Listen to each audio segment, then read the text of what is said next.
Ini persoalan selalu terkait dengan rizki. Saya mau tanya, yang punya rizki siapa? Allah. Yang mengaturnya siapa? Ya sudah, ikuti hukum Allah. Jangan takut, kan? Jangan takut. Saya turunkan dulu rumus rizki di Quran ya. Sebentar. Tahan sebentar ya.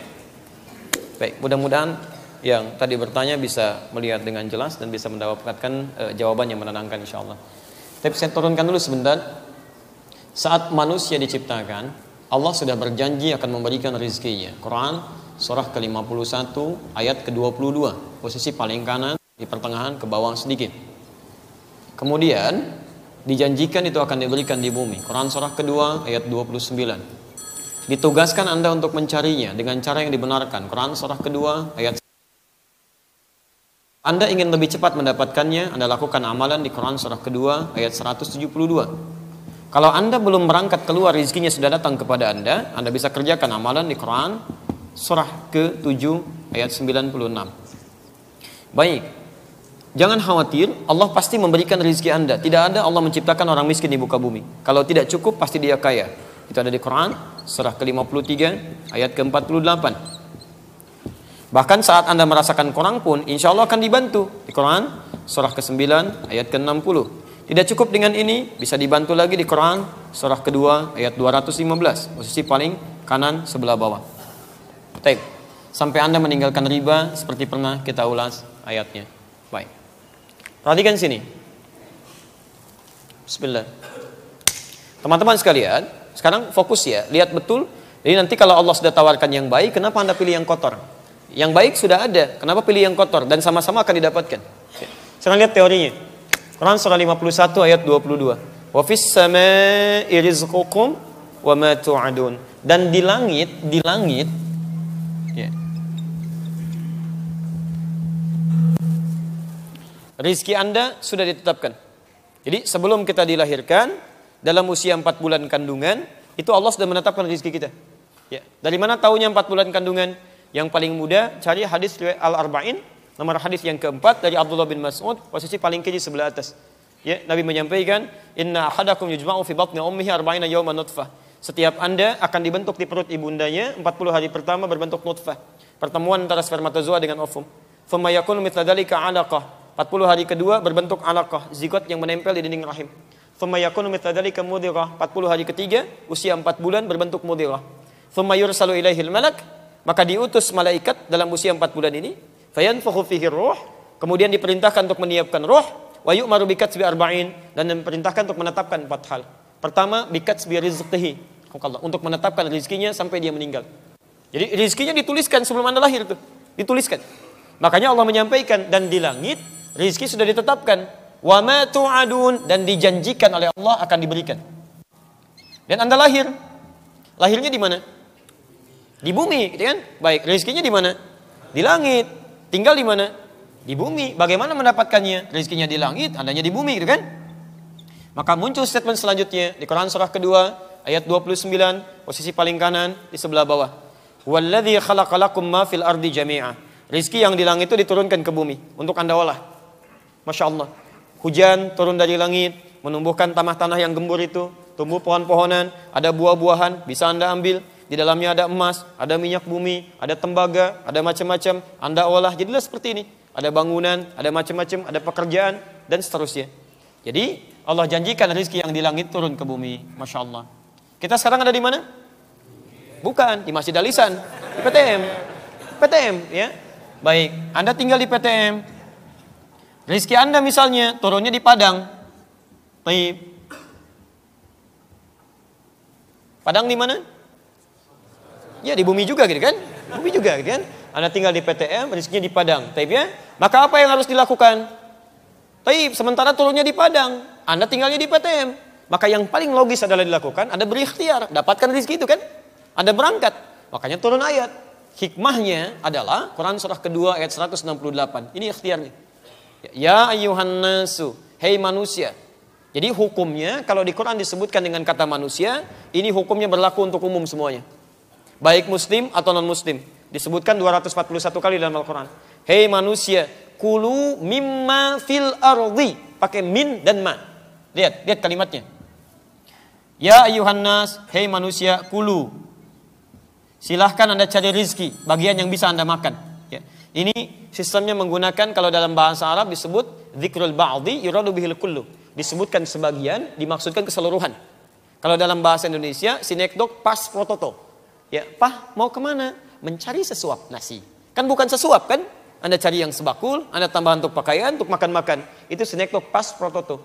Makanya kata Quran, silahkan cari untuk makan Anda dan yang lainnya. Bahasanya cari. Jadi kalau Anda nggak mau mencari, nggak mau ikhtiar, nggak mau kerja, susah dapat rezeki.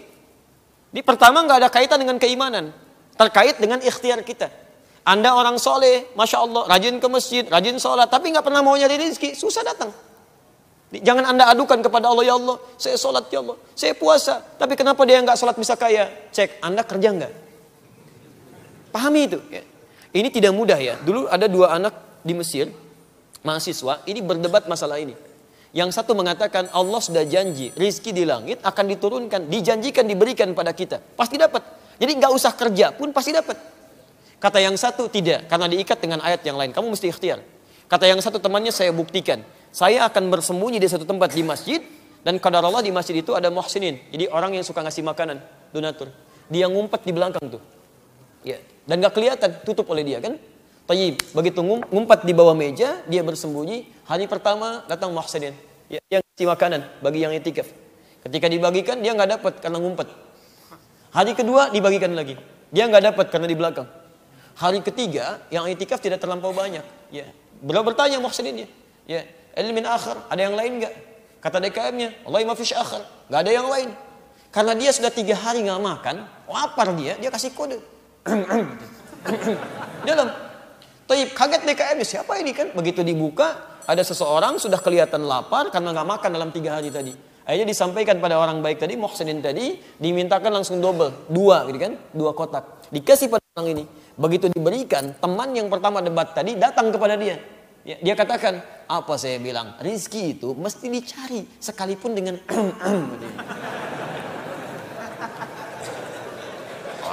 Jadi kalau antum mau mencari, dapat. Ya. Insya Allah, prit, mobil datang 2000, gitu kan? Prit, 2000. Tapi kalau Anda nggak mau ikhtiar nggak bisa. Apa Anda masuk ini, alisan tuh mau bikin sekolah di samping gitu kan? Apa Anda duga dengan orang ke masjid hanya bermohon, ya Allah, ya Allah, ya Allah, belum ada atapnya, turun dari langit, Allahu Akbar, berang gitu kan? Nggak bisa. Kalau begitu nanti tukang cornya bangkrut, tukang ininya nggak ada kan dan sebagainya. Ini kulu, Anda harus ada usaha. Nah, tapi ingat ya, ketika diminta usaha menggunakan min, kemudian ma, baru fil ardi. Kalimatnya asalnya begini, min dengan ma. Anda baca dengan idgham kan? Idgham bi gunnah. Jadi mimma untuk memudahkan, kemudian disatukan kalimatnya menjadi begini, mimma. Asalnya seperti ini. Min ini, awas hati-hati ya. Min ini menunjukkan harfut tab'id, menunjuk pada sesuatu yang sebagian, tidak semuanya. Ma sebaliknya, ismun mausulnya dulu ala amiyah. Sesuatu yang menunjuk pada aspek yang luas. Banyak. Seakan-akan Allah ingin sampaikan begini. Silahkan Anda cari kerja untuk kebutuhan makan. Banyak saya sediakan di bumi. Tapi jangan rakus. Jangan semua mau diambil. Cukup sebagian yang menjadikan cukup bekal Anda untuk bisa hidup dengan baik dan meraih surga Anda. Jadi kalau Anda bekerja, jangan semua ingin diambil. Ini pengen, itu pengen, ambil ini, ambil itu. Sehingga banyak kesulitan. Dari banyak waktu terbuang, ibadah tertunda, banyak yang dipikirin, kadang-kadang banyak membawa penyakit, dan Anda sendiri yang sulit.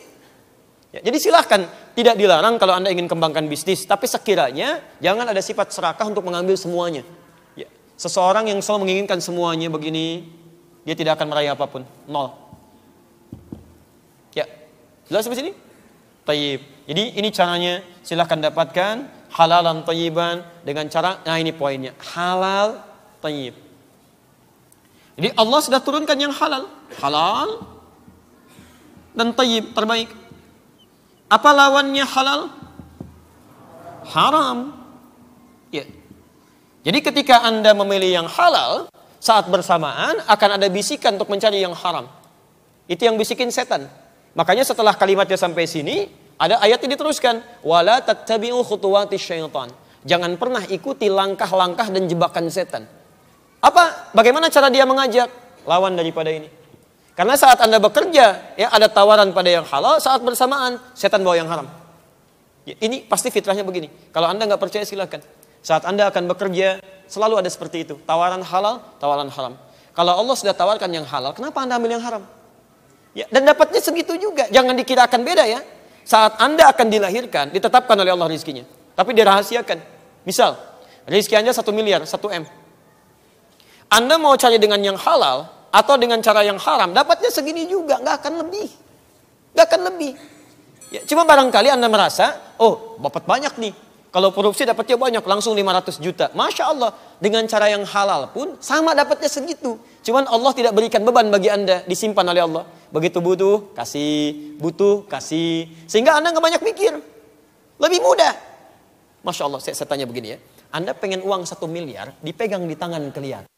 Atau dikasih yang sama 1 miliar, tapi ditahan oleh Allah. Setiap butuh, kasih. Pilih yang mana? Dalam prakteknya ingin kelihatan, ingin turun, dihitung, Masya Allah. Begitu ada 1 miliar, tempatnya di mana ya? Oh iya, berangkas, beli berangkas. Masya Allah, begitu disimpan di situ, berkurang nggak? Cek dulu deh, cek, Masya Allah. Mau tidur nggak? Cek dulu, gitu kan? Hitung lagi, sampai subuh, tahajud nggak? Subuh kesiangan, gitu kan? Ini banyak yang dipikirin, banyak, gitu kan? Jadi jangan diduga kalau Anda mencari dengan cara yang halal, kekurangan rezeki, tidak, nggak ada yang kurang. Minimal kalau nggak kaya, Anda cukup. Quran surah ke-53 ayat 48. Ya, huwa aghna wa aqna. Dialah Allah yang menjadikan Anda kaya atau cukup. Gak ada yang miskin. Ya, burung saja, tahu burung? Halo, tahu burung? Jangan katakan Allahu a'lam. Burung keluar cuma pagi, pulang sore, rezekinya cukup. Burung tidak dihisab, keluar pagi, pulang sore, rezekinya dapat. Anda yang dihisab, berangkat gelap, pulang gelap, kerja capek, masa masih kurang juga? Ya, Allah sudah statementnya, wa annahu wa aghna wa aqna. Kalau nggak dijadikan kaya, Anda cukup, nggak ada yang miskin. Yang miskin itu yang selalu merasa tidak cukup. Merasa tidak cukup. Saking sayangnya Allah dikeluarkan dari kemiskinan. Turunkan zakat. Quran surah 9 ayat ke-60. Masih kurang dengan infak. Quran surah kedua ayat 215. Masih kurang dengan sedekah. Anda zakat dikasih, infak dikasih, sedekah dikasih. Masih mau miskin juga. Anda butuh apa lagi? Maka dari itu, ketika terjebak dengan sesuatu yang haram, nggak usah banyak pikir. Cari yang halal. Tadi Anda bilang kredit, nggak semua kredit itu haram. Kredit dari bank syariah itu kan ada yang halal. Diakadkan dulu, kemudian dibeli dulu, baru kemudian Anda cicil di situ dengan cicilan yang terbaik. Nggak ada masalah di situ. Ya, tapi silakan. Dan itu mulia, gitu kan? Menabung lebih bagus lagi. Allah pasti berikan kok, pasti berikan. Ya, dan insya Allah ketika Anda berjalan di jalan Allah, itu akan diberikan kemudahan. Itu janji Allah Subhanahu Wa Taala. Walaupun awalnya tidak mudah. Ya, seperti orang tahajud, awalnya kan nggak mudah. Tapi kalau sudah terbiasa kehilangan tahajud sedikit, besoknya bisa menyesal itu. Bisa menyesal. Maka silahkan ya Anda mulai seperti Abbas paman Nabi memulainya. Itu terjebak riba luar biasa. Bahkan tokoh riba. Ketika turun ya perintah Al-Quran masuk Islam, dibebaskan ribanya. Riba pertama yang dibebaskan ribanya Abbas radhiyallahu taala anhu. Apa yang terjadi ketika ribanya dibebaskan itu? Masya Allah, bisnisnya semakin pesat, tumbuhnya semakin pesat, dan hebatnya ketika asetnya datang terus bertambah, malah pekerjaannya lebih ringan. Taklimnya bisa ikut taklim Nabi sampai hafal 200 hadis. Kemudian sholat malamnya tetap ditunaikan. Dan semua sahabat Nabi begitu. Uthman bin Affan, Abdurrahman bin Auf, Tamim Ad-Dari. Saya sering sampaikan, cek di kitabnya Imam An-Nawawi itu. Ya, At-Tibyan fi Adab Hamalatul Quran. Kalau terbitan Darul Kutub Al-Islamiyah, warna merah marun, halaman 38. Kemudian paragraf pertama, baris 1 sampai 2. Posisi paling kanan sebelah atas. Itu orang-orang ini, saya kasih contoh Uthman aja ya. Sahabat Nabi radhiyallahu ta'ala anhu. Beliau itu sahabat Nabi. Orang paling pemalu. Malaikat Jibril aja ketika turun melihat Uthman ikutan malu. Malaikat Jibril tuh, ya. Dan menikah dengan 2 putri Nabi, dikenal dengan Dzun Nurain. Masya Allah. Kemudian apa yang terjadi? Masih sempat dalam sibuknya, asetnya banyak. Sampai sekarang masih ada asetnya. Dalam keadaan sibuknya, gak usah ditanya salat wajibnya. Masih sempat salat sunnah tahajud sampai dengan khatam Quran malamnya. Dan dijamin masuk surga tanpa hisab di lisan Nabi. Sahabat Nabi menikah dengan 2 putri Nabi, masuk surga tanpa hisab. Malaikat Jibril turun malu kepada beliau, asetnya banyak luar biasa. Setelah 15 abad masih ada, masih sempat menunaikan tahajud ya, sampai khatam Quran dan bebas dari riba. Antum sahabat bukan? Tidak menikah dengan 2 putri Nabi. Malaikat turun belum tentu malu sama antum, gitu kan? Masya Allah, surga belum jelas sampai malam ini. Hisab masih menegangkan, Masya Allah, gitu kan? Ya, masih ingin terlibat dalam sesuatu yang dilarang oleh Allah Subhanahu Wa Taala. Karena itu ayat-ayat tentang riba untuk motif. Kalau masih nekat untuk riba, nah itu seperti kata Quran, saya pernah terangkan kan, seperti orang diselimuti oleh pengaruh setan. Yang kedua, ngajak perang dengan Allah Subhanahu Wa Taala, nggak mungkin menang. Ya, yang ketiga nanti di alam kuburnya punya siksa spesial. Yang keempat di akhiratnya juga spesial siksaannya. Jadi lebih baik Anda yakin dengan ketentuan Allah, pelan-pelan keluar dari situ dalam kebaikan, berdoa dulu kepada Allah, nanti insya Allah Allah mudahkan. Ya, Allah Ta'ala a'lam bis-shawab.